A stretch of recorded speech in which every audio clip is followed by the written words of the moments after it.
சட்னி அரைச்சா மசாலா அரைக்க முடியல, மசாலா அரைச்சா மஞ்சள் அரைக்க முடியல, ஒவ்வொன்னுக்கும் தனி மிக்சரா வாங்க முடியும்? வேண்டாம், அல்ட்ரா சாய்ஸ் ப்ரோ இருக்கே, இந்தியாவின் அதிவேக 1000 வாட்ஸ் மிக்சர் கிரைண்டர், வினாடிகளில் கல்லையும் கரைக்கும் ஒரு சாய்ஸ் ப்ரோ போதும். இனி எதையும் அரைக்கலாம், அதை ஃபாஸ்டா அரைக்கலாம். 2 ஸ்பூன் போதும். லயன் டேட் சிரப், இதுல அயன், ஃபைபர், விட்டமின்ஸ், நோய் எதிர்ப்பு சக்தி அதிகமா இருக்கு. Lion date syrup. தினமலர்களுக்கு அன்பான வணக்கம். நம்மோடு செஃபாலஜிஸ்ட் திரு ஜேவி ஸ்ரீராம் இணைந்திருக்காங்க. சார் வணக்கம். வணக்கம் கோபால். இன்னைக்கு 2 முக்கியமான விஷயம். ஒன்று, நீங்க டிசம்பர் 2 ட்ராக்கிங் பாயிண்டை வச்சு ஒரு கருத்து கணிப்பு வெளியிட்டிருக்கீங்க. தமிழ்நாட்டில் ஒரு 100 சட்டமன்ற தொகுதிகளில், அதில் கிட்டத்தட்ட சென்னையில் 21 தொகுதிகள் தமிழக வெற்றி கழகம் முன்னிலை அப்படிங்கிறீங்க. கொங்கு மேற்கு மாவட்டத்தில் கிட்டத்தட்ட 58 இடங்களில் அதிமுக முன்னிலை வர்றதுக்கான வாய்ப்பு இருக்குன்னு எந்த ஆஸ்பெக்ட்ஸ்ல இந்த கருத்து கணிப்புல நீங்க சொல்லியிருக்கீங்க? இல்லைங்க, அதாவது மக்களினுடைய கண்ணோட்டத்தை தான் பார்க்குறோம்.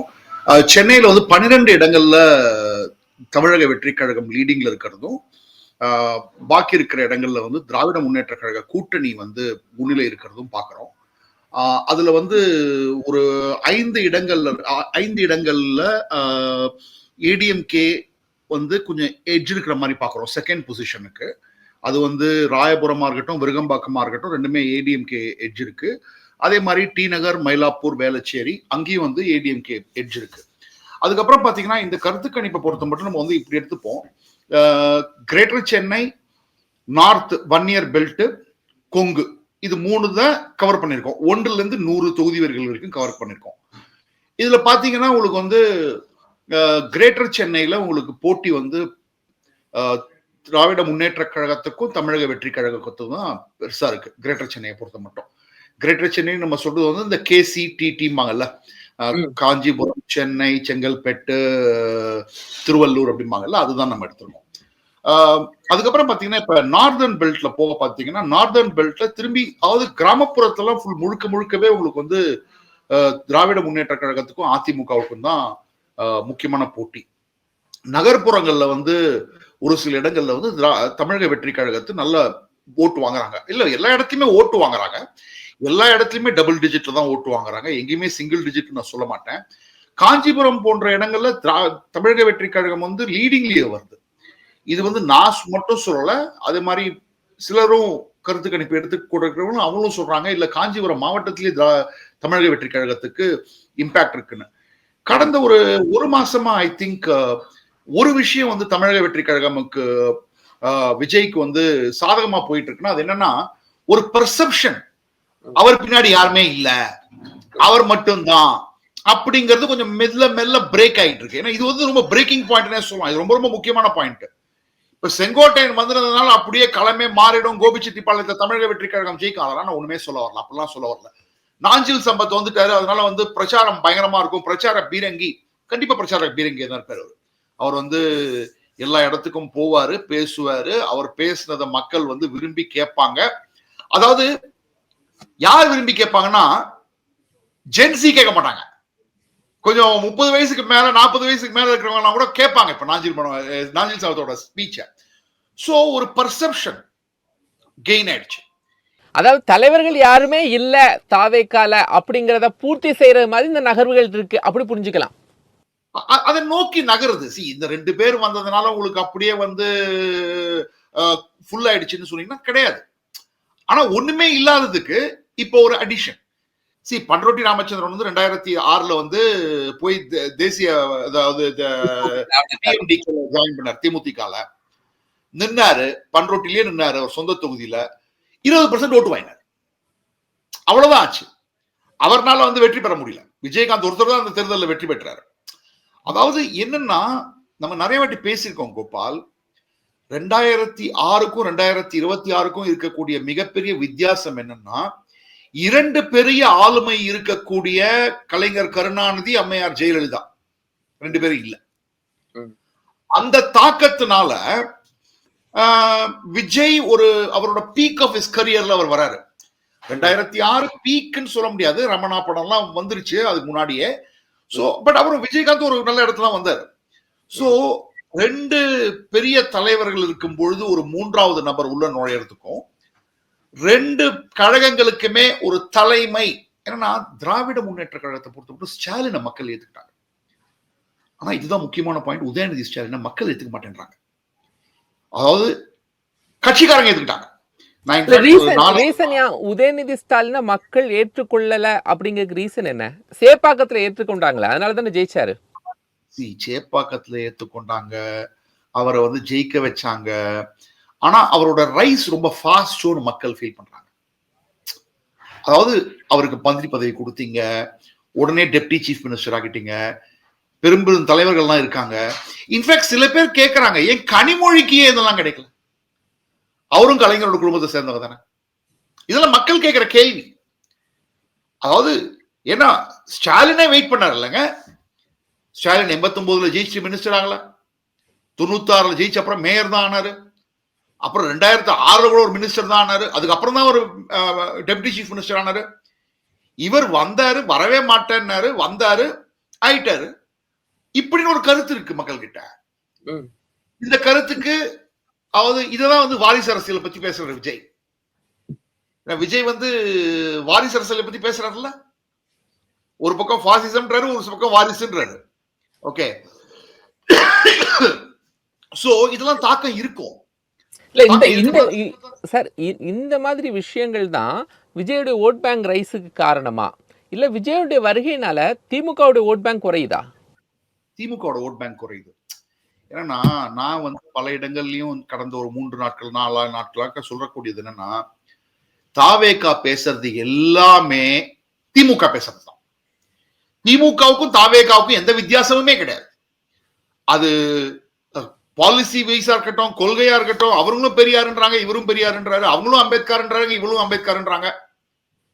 இவர் மோர் பிளெக்சிபிளா இருக்காரு. யாரு? விஜய். ஏன் தேவைப்பட்ட எம்ஜிஆர் எழுதுகிறாரு, ஜெயலலிதா படத்தை வச்சுக்கிட்டே வந்து செங்கோட்டையன் உள்ள வந்துட்டாரு. சோ அதெல்லாம் பார்க்க வேண்டியிருக்குல்ல. அதனால திமுகவுக்கு தொன்று தொட்டு ஓட்டு போடக்கூடிய குடும்பங்கள்ல தாவேகாக்கு போட்டா என்னப்பா தப்பு அப்படின்னு பையன் அப்பா கிட்ட கேட்கறான். பொண்ணு வந்து அம்மா கிட்ட சொல்றாங்க, போதும்மா விஜய்க்கு போடுங்கம்மா. குடும்பம் திமுக குடும்பம் தான்.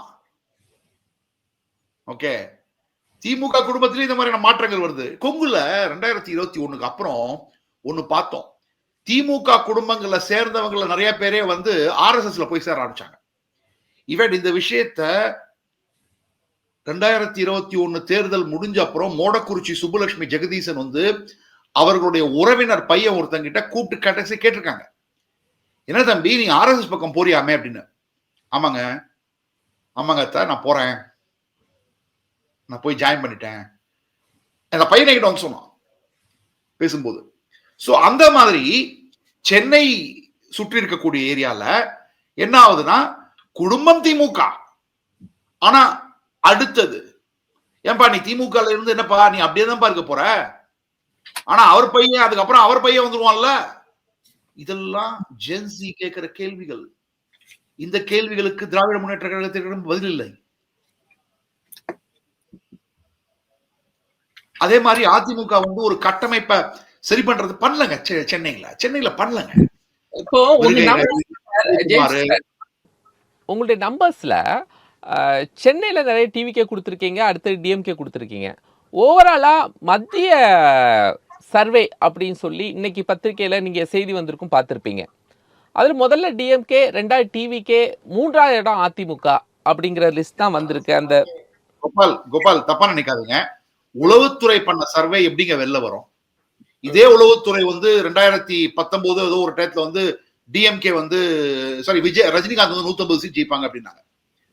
உளவுத்துறை சர்வேயை நான் நம்ப மாட்டேன்.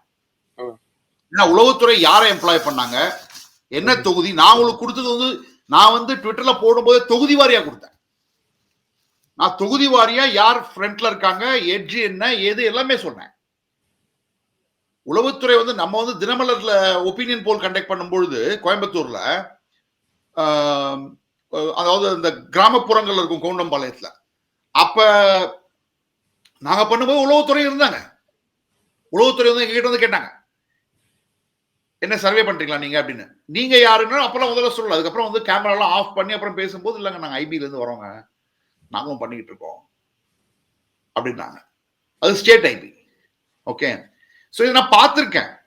ஆனா அந்த ரிப்போர்ட்டாலாம் போய் அது வருமானலாம் நமக்கு தெரியல. இது இன்றைக்கு இருக்கக்கூடிய நிலைமை. இன்ஃபேக்ட் நீங்க வந்து திராவிட முன்னேற்ற கழகம் இன்னும் அவங்க கோட்டைக்குள்ள நம்ம நுழையல. அவங்க கோட்டை வந்து டெல்டா தானே, திருச்சியில இருந்து கரூர்ல இருந்து ஆரம்பிச்சீங்கன்னா தானே உங்களுக்கு வந்து அது முடியும். அதெல்லாம் வரலையே ஒன்றும், சவுத்தும் ஒன்றும் வரல. ஸோ இது வெறும் முதல் 100 தொகுதிகளுக்கு தான். இந்த முதல் 100 தொகுதிகளில் இதுதான் நிலவரம். மற்றபடி போக போக தான் பார்க்கணும். இப்போ சிறுபான்மையினர் ஓட்டு திமுகவிடமிருந்து வெளில போயிடும் அப்படின்னு சொன்ன நேரத்தில் திருப்பரங்குன்றம் போன்ற விவகாரங்கள் எல்லாமே சிறுபான்மையினர் ஓட்டை திமுகவிடமிருந்து எங்கேயுமே பிரிச்சிடாத மாதிரி ஒரு பலமா மாறிடுச்சு திமுகக்கு. கண்டிப்பா வந்து இஸ்லாமியர்களோட ஓட்டு அதெல்லாம் வந்து ஆக்சுவலா வந்து நான் என்ன பொறுத்து மட்டும் தனிப்பட்ட கருத்து. இந்த கருத்து சொல்றதுனால ஒன்றும் இல்லை, கருத்து சுதந்திரம் இருக்கிறதுனால சொல்றோம்.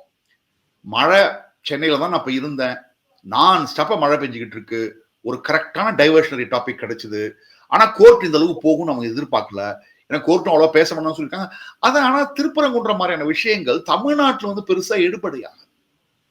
இன்ஃபேக்ட் பாஜக வந்து சில பேர் உடனே வந்து வந்துடுறாங்க எங்கிட்ட இருந்து, மற்ற மாநிலத்துல இருந்து வருவாங்க. கேரளால இருந்து ஒருத்தர் வந்து இன்னைக்கு பாஜக 60 சீட்டில் இருக்கணுங்க, ஏன்னா இதுதான் தகுந்த நேரம். சார் இது கிடையாது சார்.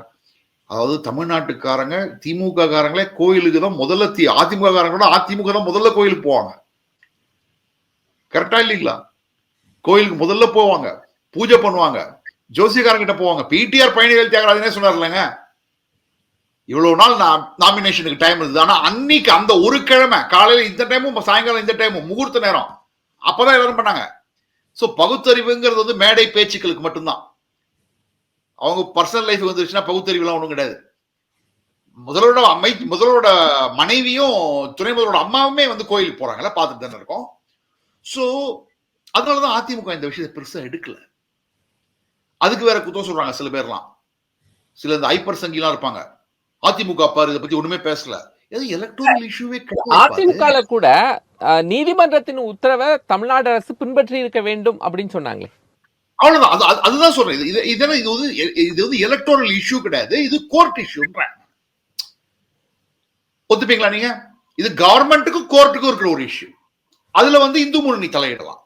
ஓகே, இன்ஃபேக்ட் என்னன்னா காங்கிரஸே ஏன் பேசல சார் இத பத்தி? ஏன் பேசல? பதில் சொல்லணுமா, நீங்க பதில் சொல்றீங்களா? இல்ல விசிகா பேசினாங்க பார்த்தேன், ஆனா காங்கிரஸ்ல யாருமே பேசல, எம்பிஸ் பேசல, எம்எல்ஏ யாருமே பேசல. ஏன் பேசலன்னா பிரச்சனையே திமுக இது ஒண்ணுதாங்க. தமிழ்நாட்டுல நடக்கிற விஷயத்த தமிழ்நாட்டுல யூஸே பண்ண முடியாது. ஆனா அதை வச்சுக்கிட்டு பீகார், உத்தரப்பிரதேசம், மத்திய பிரதேசம், மகாராஷ்டிரா, டெல்லி எல்லா இடத்துலயும் காலி பண்ணுவாங்க. இப்ப நேஷனல் சேனல்லாம் பாருங்க, இந்த இஷ்யூக்கு எவ்வளவு பெரிய இம்பார்ட்டன்ஸ் கொடுத்தாங்க. என்னமோ திராவிட முன்னேற்ற கழகமும் காங்கிரசும் கூட்டணி ஆட்சி நடக்கிற மாதிரி.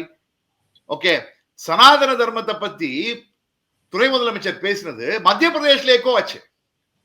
இன்ஃபேக்ட் கமல்நாத் வந்து தமிழ்நாட்டுல இருந்து காங்கிரஸ்காரங்க மத்திய பிரதேஷ் போகும்போது, நீ ஐயா போயா வெளில முதல்ல நீங்க அப்படின்னா, தமிழ்நாட்டுல இருந்து யாரும் வராதீங்கன்னாங்க. பீகார்ல ஸ்டாலின் போனதுக்கு மகாகட்பந்தன் கூட்டணிக்கு பிரச்சனை வந்தது. ஏன்னா பிரதம மந்திரி அதை பத்தி எடுத்து பேச ஆரம்பிச்சிட்டாரு. சோ இதெல்லாம் தான். ஆமா, தமிழ்நாட்டில் பீகாரிகள் பாதுகாப்பு இல்லை அப்படின்னு. ஆக்சுவலா நான் என்ன நேஷனல் மீடியால உட்கார்ந்துட்டு இருக்கிறேன் எலெக்ஷன் டே அன்னைக்கு. அப்ப எல்லாரும் பேசிப்போம், ஆஃப் கேமரா பேசிப்போம். அப்ப காங்கிரஸ் சப்போர்ட்டர்ஸ் எல்லாம் சொல்லுவாங்க என்கிட்ட, ஆக்சுவலா திமுகவோட ஒரு அலையன்ஸ் காங்கிரஸ் வச்சிருக்கிறதுனால மற்ற மாநிலங்கள்லாம் அடி வாங்குறோம், ஆனா அங்க ஒரு 10 எம்பி சீட் வருதுங்கிறதுனால எவ்வளவுதான் சார் பொறுத்துக்க முடியுமா? எஸ், இப்போ இந்த இஷ்யூ கூட நீங்க சொன்ன மாதிரி நேஷனல் மீடியாலாம் பெரிய அளவுல ஃபோக்கஸ் பண்றது காங்கிரஸ்க்கு ஒரு பெரிய நெகட்டிவா மாறியது இல்ல? ஆமா, கண்டிப்பா தோற்றம் பெர்செப்ஷன் தான். அதனாலதான் இந்த பிரச்சனை நடந்துட்டு இருக்கும் போதே பிரவீன் சக்கரவர்த்தி விஜய பாக்குறதுக்கான முயற்சி பண்றாரா? அப்படி இருக்கலாம். நான் ஒன்னு கேள்விப்பட்டேன், பிரவீன் சக்கரவர்த்தியோட முயற்சி வந்து சக்சஸ்ஃபுல் ஆகலன்னா அவர் போய் தாவேக்கால இணையத்துக்கும் வாய்ப்பு இருக்கு.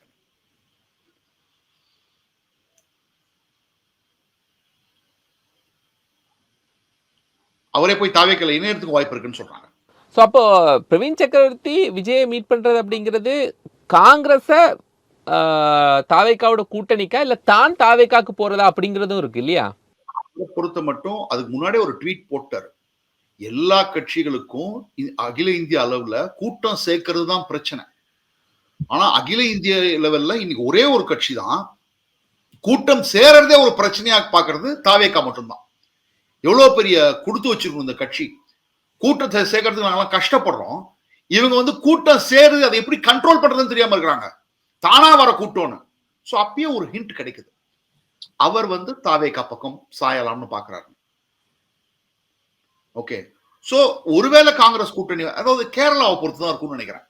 கடைசியா கேரளா எலெக்ஷன், இப்ப லோக்கல் பாடி எலெக்ஷன் அடுத்த வாரம் 13ஆம் தேதிக்கு அப்புறம் ரிசல்ட் வந்துடும், உள்ளாட்சி தேர்தல். அந்த தேர்தலுக்கு அப்புறம் தான் நமக்கு தெரிய வரும் யூடிஎஃப் என்ன நிலைமையில இருக்கு, எல்டிஎஃப் என்ன நிலைமையில இருக்கு, பாஜக எவ்வளவு சீட்டு எவ்வளவு வார்டு ஜெயிக்கிறாங்க, ஏதாவது ஒரு கார்பரேஷன்ல மேயர் ஏதாவது ஆறாங்களா அப்படிங்கறத பார்க்கணும். அதற்கப்புறம் நிறைய காங்கிரஸ்ல வந்து ஒரு முடிவு எடுப்பாங்கன்னு நினைக்கிறேன்.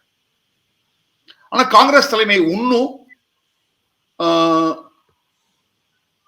தமிழ்நாட்டுல திமுகவோட கூட்டணி தான் இருக்கணும்னு விரும்புறாங்க. ஒரு முக்கியமான நகர்வுக்குள்ள இப்போ காங்கிரஸ் போகுது அப்படின்னு சொன்னால், காங்கிரஸுக்கு இந்தியா முழுவதும் இன்னும் சொல்ல போனா கேரளா பாண்டிச்சேரியில கூட ஒரு பெஸ்டான ஆப்ஷன் இருக்கும்போது, ஏன் தமிழ்நாட்டில் திமுக கூட சேரும்போது தனக்கு மற்ற மாநிலங்கள் இன்னும் வட இந்தியாவில் பெரிய பிரச்சனை இருக்கும் போதும் ஏன் அட்ஜஸ்ட் பண்ணிக்கிறாங்க? 9 எம்பிங்க, அதாவது காங்கிரஸுக்கு பொறுத்த மட்டும் இந்த 9 எம்பிங்கிறது வந்து ரொம்ப ரொம்ப சிக்னிபிகன்ட் நம்பர். அந்த 9 எம்பி தான் உங்களுக்கு காப்பாற்றி கொடுத்து 2019. கேரளாவும் தமிழ்நாடும் காப்பாற்றி கொடுக்கலன்னா வந்து அதல பாதாளத்துக்கு போயிருக்கும், 40 கீழே போயிருக்கும்.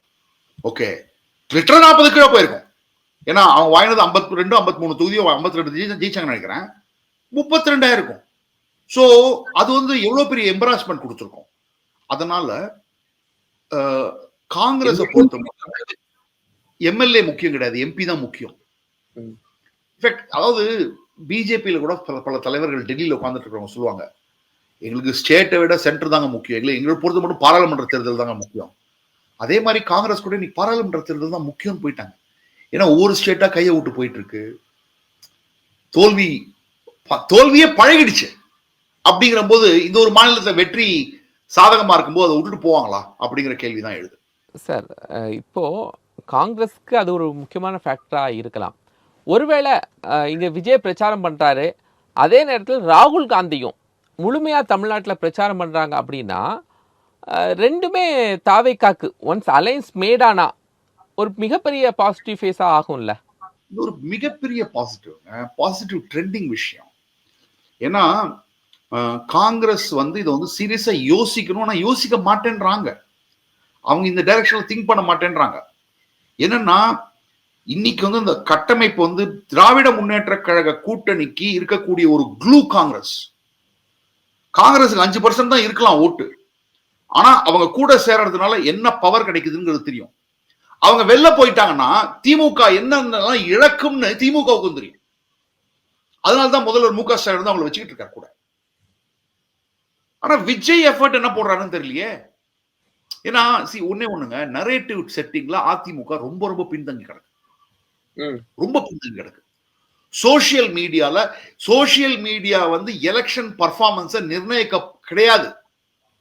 ஆனா சோசியல் மீடியால நெகட்டிவ் இம்பாக்ட் இருக்கும். அந்த நெகட்டிவ் இம்பாக்ட் தமிழக மீடியால அதிமுகவுக்கு பின்னடைவு, சோசியல் மீடியால அதிமுகவுக்கு பின்னடைவு, நேஷனல் மீடியால பேசுறதுக்கு யாருமே கிடையாது. ஓகே, நீங்க நல்ல உங்களுடைய பயணம்லாம் நல்லா தான் இருக்கு எடப்பாடியாரது, அந்த பயணத்தை எடுத்துன்னு போய் சொல்றதுக்கு யாரும் ஆள் இல்லை. அண்ணாமலையினுடைய எண்மண் எண் மக்கள் யாத்ரா நேஷனல் டிவில எப்படி எக்கோ ஆச்சு நான் என் கண்ணால பார்த்திருக்கேன். நேஷனல் அகில இந்திய அளவுல ஜேர்னலிஸ்ட் எப்படி வந்து தமிழ்நாட்டுக்கு வந்து இவரை பேட்டி எடுப்பாங்க அண்ணாமலைய. இப்ப இந்த போறாரு 175 176 இடம் போயிருக்காரு. இது பத்தி நேஷனல் மீடியால யாருமே பேசலையே. அண்ட் நேஷனல் மீடியால இருக்கிற இங்கிலீஷ் சேனல் பார்க்கக்கூடியவர்கள் எல்லாருமே தென்னிந்தியர்கள். நீங்க வந்து யார்கிட்ட டைம்ஸ் நவோ இல்ல இந்தியா டுடேவோ இல்ல CNN IBN கிட்டயோ கேட்டீங்கன்னா உங்களோட வியூவர்ஷிப் எங்க இருந்து வருதுன்னா, எங்களோட வியூவர்ஷிப் தமிழ்நாடு, ஆந்திர பிரதேஷ், கர்நாடகா, கேரளா, தெலுங்கானா, கோவா. இங்க என்ன ப்ராப்ளம்? அதுக்கப்புறம் மகாராஷ்டிரா. ஏன்னா உங்களுக்கு யூபி, எம்பி, பீகார் அங்கெல்லாம் போயிட்டீங்கன்னா மக்கள் பார்க்கறது இந்தி டெலிவிஷன், இங்கிலீஷ் நியூஸ் யாரும் பார்க்கறது இல்ல. சோ இங்க பார்க்க யூடியூப் எடுத்தாலும் ஒரு பக்கம் விஜய், ஒரு பக்கம் திமுக, ஒரு பக்கம் ஸ்டாலின். நீங்க வந்து ட்விட்டர் எக்ஸ் ஓபன் பண்ணீங்கனாலும் இதுதான், ஃபேஸ்புக்கும் இதுதான், மீடியாவும் இதுதான். அப்படின்னா நீங்க கிரவுண்ட் பாலிடிக்ஸ்ல you are much better than others. புரியுது? கடை கோடி குக்கிராமத்துல கூட ரெட்டையில இருக்கு. ஆனா அது இருக்குன்னு சொல்றதுக்கு உங்களுக்கு இந்த நேஷனல் மீடியா, இந்த சோசியல் மீடியா எல்லாம் தேவைப்படுது. இன்னைக்கு 100 தொகுதியில 52 தொகுதி வந்து அதிமுக லீடிங்னா, எக்ஸ்ல என்னுடைய போஸ்ட் 48 ஹவர்ஸ்க்கு டாப் ட்ரெண்டிங் நியூஸ் சார். நான் பெருமைக்காக சொல்றேன். உங்களுக்கு கூட அனுப்பிச்சிருந்தேன் நினைக்கிறேன் நான். ஆமா, பார்த்தேன் சார். ஓகே. சோ அப்படிங்கிற போது அதிமுக ஒரு பேசு பொருளா இருக்கணும்ல. ஆனா என்ன ஆச்சு? தாவேகா 21 தொகுதி அதுதான் பேசும் பொருளாச்சு. அதுல பாக்குறவங்க எல்லாருமே கமெண்ட்ஸ் தாவேகா 21 ஆல் ஓவர் இந்தியால சொல்றேன் நான். விஜயா. சோ நீங்க தொடர்ந்து இப்படி நரேட்டிவ் லூஸ் பண்ணிட்டே இருந்தீங்கன்னா, சாரி, இந்த இடத்துல தான் அதிமுக கோட்டை விடுறாங்க, பயங்கரமா கோட்டை விடுறாங்க. இந்த இடத்துல சமீபத்துல ஓபிஎஸ் அவர்கள் டெல்லிக்கு போனாரு. அந்த நேரத்துல என்ன நடந்துச்சு எனக்கு தெரியல. ஏன்னா எனக்கு வந்து ஓபிஎஸ் சைடோட நான் வந்து எந்த விதமான தொடர்பும் எனக்கு கிடையாது. என்ன நடந்தது இது ஒன்னும் எனக்கு வந்து எனக்கு ஐடியாவே கிடையாது. எனக்கு என்ன அதை பத்தி நான் விருப்பமும் படல. நான் வந்து பாஜக தலைவர்களோட கூட நான் கேட்கல என்ன நடந்தது. ஒருவேளை இந்த சிச்சுவேஷன்ல எல்லாம் பாஜக அனலைஸ் பண்ணி ஏதோ ஒண்ணு என்டிஏ கூட்டணிக்குள்ள தமிழ்நாட்டில் ஸ்ட்ராங் பண்ணணும், அப்பதான் இதை கொஞ்சம் ரீரெகுலேட் பண்ண முடியும் அப்படின்னு நினைச்சிருப்பாங்களா சார்? ஓபிஎஸும் சரி, டிடிவியும் சரி, அவங்களாம் தானா தானே சார் என்டிஏ விட்டு போனாங்க. அதாவது ஓபிஎஸ் எங்க இருக்கிறத பத்தியும் இன்ஃபேக்ட் தானால போனாங்க அப்படிங்கிறதுக்கு பின்னாடி நயினார் நாகேந்திரன் அப்படிங்கிற ஒரு குற்றச்சாட்டை வச்சுட்டு தானே போனாங்க. சரிங்க, நயினார் நாகேந்திரன் வந்து மாநில தலைவர் தான். மாநில தலைவருக்கு எந்த அளவு கெப்பாசிட்டி இருக்குன்னு உங்களுக்கு தெரியும். ஓகே, முக்கியமான முடிவுகள்லாம் டெல்லியில தான் எடுக்கப்படுகின்றன. அது உண்மையான விஷயம் தான், தெரிஞ்ச விஷயம் தான் எல்லாருக்குமே. காங்கிரஸ்லயும் சரி, தமிழ் பிஜேபிலையும் சரி, ரெண்டு தேசிய கட்சிகளுமே நல்லதும் அதுதான், கெட்டதும் அதுதான். அதனால ஓபிஎஸ் பிஜேபிக்குள்ள இருந்தோ, ஓபிஎஸ் எடப்பாடியார் கிளியரா சொல்லிட்டாரு, என்னோட கட்சியில உனக்கு இடம் கிடையாது. அப்படின்னா என்ன பண்ணணும்னு யோசிக்கணும். அடுத்தது தாவேகாக்கு போலாமா, இல்ல பிஜேபி ஒரு கட்சி ஆரம்பிச்சு பிஜேபியோட உள்கூட்டணி வச்சுக்கலாமா, இல்லைன்னா தாமரை சின்னத்திலேயே நிக்கலாமா? இந்த மாதிரி ஆப்ஷன்ஸ் எல்லாம் இருக்கு. அதை எக்ஸ்ப்ளோர் பண்றதுல அமித்ஷாக்கும் தெரியும், அதெல்லாம் வந்து எக்ஸ்ப்ளோர் பண்ணலாம் அப்படின்னு சொல்லிட்டு அதுக்காக தான் கூப்பிட்டு சார். நீங்க அதை விட ஒரு ஸ்ட்ரக்சரல் ப்ராப்ளம் நான் பாக்குறேன் ஏடிஎம்கே. ஏன்னா அந்த 53 இடங்கள் ஜெயிக்கிறாங்க 100 இடங்கள்ல அப்படிங்கிற போது அதை பற்றி ஒரு நியூஸ் கூட யாருமே பேசுறது கிடையாது. அப்படின்னா இதுதான் இது அதிமுக ஒரு வேளை இந்த தேர்தல் 2026 பின்னடைவை ஏற்படுத்தினா அதற்கு முழு காரணம் இந்த நரேட்டிவ் செட்டிங்ல தான் இருக்கும். இன்னும் 4 மாசம் இருக்கு, எப்படி வேணா மாத்தலாம். காங்கிரஸ் வந்து ஜூன் மாசம் 2023 வரைக்கும் ரேஸ்லயே இல்ல தெலுங்கானால. ஜூலைல யூடியூப்ல வர ஆரம்பிச்சாங்க, ஆகஸ்ட்ல ஹோப் வந்தது, செப்டம்பர்ல ஐபாச்சு, அக்டோபர்ல முக்காவாசி பேர் டிசைட் பண்ணிட்டாங்க அவங்க தான் ஆட்சி வராங்க, நவம்பர்ல ஆட்சிக்கு வந்தாங்க. அதுக்கு முன்னாடி நடந்த அனைத்து தேர்தலையும் டெபாசிட் இருந்த கட்சி. அதனால hope still is there. But அதுக்கு தகுந்தாப்புல ஒர்க் பண்ணணும்ல. நீங்க சொன்ன அந்த 100 தொகுதிகள் நான் பார்த்த வரைக்கும் சென்னை, அதை சுற்றியுள்ள சென்னை பெருநகரம், அப்புறம் மேற்கு மாவட்டங்கள், இதெல்லாம் ஏற்கனவே கொஞ்சம் அதிமுக திமுக இவங்களுடைய ஒரு கோட்டையாக இருந்தது. அந்த கோட்டைக்குள்ளே தாவேக்கா மேலே வந்திருக்கிறத நம்ம செய்தியாக பார்க்கலாம். ஏன்னா அதிமுக ஏற்கனவே தன்னுடைய பலமாக நிரூபித்த இடங்களில் தான் நம்பர்ஸ் வந்திருக்கு. ஆனால் இனிமேல் வரக்கூடிய இடங்கள் தான் ரொம்ப முக்கியம். சவுத் தமிழ்நாடு, சவுத் தமிழ்நாட்டில் ஏற்கனவே அதிமுகவுடைய வாக்கு வங்கி குறைந்திருக்கிறது. இன்னொரு விஷயம், தாவேக்கா அங்கே அதிகமாக வளர்ந்துருக்கிறது அப்படின்னு நம்ம பலமுறை பேசியிருக்கோம். இது இந்த நம்பர்ஸ் வெளியில வரும்போது இன்னும் ஒரு பெரிய ஆச்சரியத்தையும் ஆபத்தையும் ஏற்படுத்தும்ல. கண்டிப்பாங்க. ஏன்னா என்கிட்ட நம்பர் இல்லாதனால நான் அதுவும் நான் கெஸ் பண்ண விரும்பல. ஏன்னா ப்ராசஸ் போயிட்டு இருக்கு. அது முடிஞ்ச அப்புறம் தான் என்னால சொல்ல முடியும். ஏன்னா நானா வந்து ஒரு கெஸ் எடுத்து சொல்ல முடியாது. ஏன்னா முக்கியமான மாவட்டங்கள்லாம் இருக்கு. இன்ஃபேக்ட் கோயம்புத்தூர் மாவட்டம் இருக்கு, திருப்பூர் மாவட்டம் இருக்கு, நீலகிரி மாவட்டம் இருக்கு, திண்டுக்கல் மாவட்டம் இருக்கு. அதுக்கப்புறம் கரூர் மாவட்டம் இருக்கு. இதெல்லாம் கொங்குல. அதுக்கப்புறம் அப்படி திரும்பினீங்கன்னா உங்களுக்கு வந்து டெல்டா வந்துரும். டெல்டாலேயே உங்களுக்கு வந்து 42 சீட்ஸ் இருக்கு. அதுக்கப்புறம் நீங்க சொன்ன தென் மாவட்டங்கள். ஸோ தென் மாவட்டங்கள்ல மதுரை போன முறை நல்லா கை கொடுத்தது. யாருக்கு? அதிமுகவுக்கு. தென்காசியில கொஞ்சம் கடைநல்லூர் மாதிரியான இடங்கள்லாம் ஜெயிச்சாங்க. திருநெல்வேலி கொஞ்சம் கை கொடுத்தது. ஸோ கன்னியாகுமரியில் 2 சீட் ஜெயிச்சாங்க கூட்டணியா.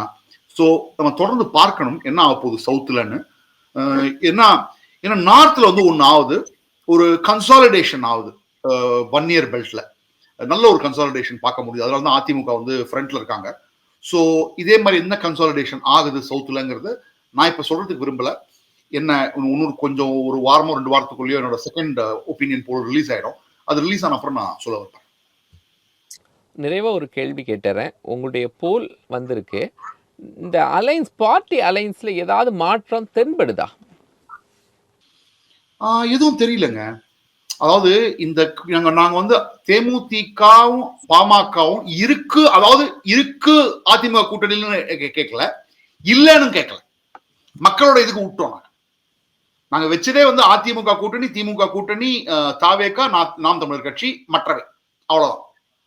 சோ அப்படியே வந்து உங்களுக்கு வந்து இப்ப என்னால தெரியாது. ஏன்னா வடக்கு மாவட்டங்கள்ல வந்து கண்டிப்பா இது இந்த பெல்ட் இருக்கு, 1 இயர் பெல்ட் இருக்கு. அங்க எப்படி ஆன்சர் பண்ணிருக்காங்கிறது நமக்கு தெரியாது. ஆன்சர் மட்டும் தான் தெரியும். நம்ம கடைசியில் ஆன்சர் மட்டும் தான் தெரியும். ஓகே, நானே சில இடங்களுக்கெல்லாம் டிராவல் பண்ண போறேன் திரும்பி. அப்ப நமக்கு தெரியும். நான் வந்து ஒரு சில தென் மாவட்டங்கள், ஒரு சில நார்தர்ன் டிஸ்ட்ரிக்ட்ஸ், இதுக்கெல்லாம் நானே பர்சனலா போறேன். ஒரு சில நாட்கள்ல போயிடுவேன். அது போன அப்புறம் நான் வந்து இன்னும் டீட்டெயில்டா உங்களுக்கு வந்து எக்ஸ்பிளைன் பண்ண முடியும். Thank you Jayavishi Sriram sir. நன்றி. நன்றி சார். வணக்கம். நேர்களே, மற்றும் ஒரு நிகழ்ச்சியில் நம்ம சந்திக்கலாம். நன்றி.